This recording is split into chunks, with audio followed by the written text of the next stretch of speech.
नहीं रहा जायके का जादूगर।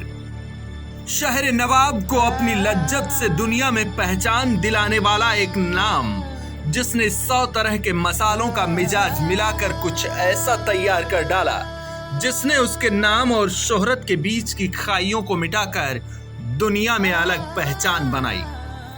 हाजी रईस का नाम बहुत कम लोग जानते होंगे, लेकिन उनकी शोहरत के पीछे खड़ी उनकी नायाब खानसामी ने उन्हें टुंडे कबाबी बना दिया, जिन्हें हिंदुस्तान के हर कोने में लोग जानते हैं। शुक्रवार को रईस खान का दिल का दौरा पड़ने से निधन हो गया। पिता से मिली दस्तरखानी विरासत को बदस्तूर आगे बढ़ाने वाले हाजी रईस और टुंडे कबाबी का कहानी काफी दिलचस्प है। लखनऊ शहर हमेशा से अपने अदब, आवभगत और जायकों के लिए जाना जाता रहा है। अक्सर शहर में आने वाले नामचीन हस्तियों से लेकर टूरिस्ट तक एक पता पूछते हैं, वो पता जो पिछली सदी की शुरुआत से ही लखनऊ की अकबरी गेट के पास मौजूद है, जहां देश के स्टार से लेकर अपने दौर के सुपरस्टार तक जायके का आनंद लेने आते रहते हैं। और लखनऊ के किसी भी गली में मौजूद बच्चा भी बड़ी आसानी से पता बता देता है।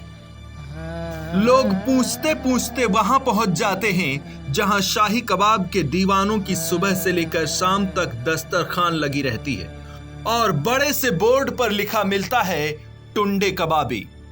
टुंडे कबाबी का इतिहास 1 शताब्दी से भी ज्यादा पुराना है। शुक्रवार को दुनिया को अलविदा कह गए रईस खान अहमद के परिवार के हाथों में भोपाल नवाब के यहाँ रसोई की जिम्मेदारी थी।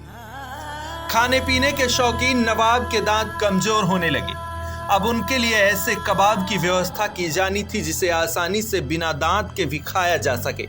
इसके लिए गोश्त को बारीक पीसकर और उसमें पपीते मिलाकर ऐसा कबाब बनाया गया जो मुंह में डालते ही घुल जाए। पेट दुरुस्त रखने और स्वाद के लिए उसमें चुन चुन कर मसाले मिलाए गए। समय बीतने के साथ ही हाजी परिवार भोपाल से लखनऊ आ गया और अकबरी गेट के पास गली में एक छोटी सी दुकान शुरू कर दी।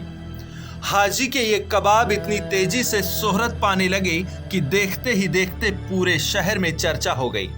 शहर भर के लोग यहाँ कबाबों का स्वाद लेने आने लगे और जल्दी ही ये अवध के शाही कबाब की फहरिस्त में शामिल हो गया। रईस अहमद के वालिद हाजी मुराद अली को पतंग उड़ाने का गहरा शौक था। एक बार पतंग के चक्कर में उनका हाथ टूट गया। स्थिति ये हो गई कि हाथ को बाद में काटना पड़ा। अब पतंग का शौक तो चला गया। अब पतंग का शौक गया तो मुराद अली पिता के साथ दुकान पर बैठने लगे। टुंडे होने की वजह से जो यहाँ कबाब खाने आते वो टुंडे के कबाब बोलने लगे। यहीं से नाम पड़ गया टुंडे कबाबी। आज बहुत से लोग कबाब को ही टुंडे कबाब समझते हैं, लेकिन वास्तव में ये नाम सालों पहले किसी हादसे की वजह से पड़ा था।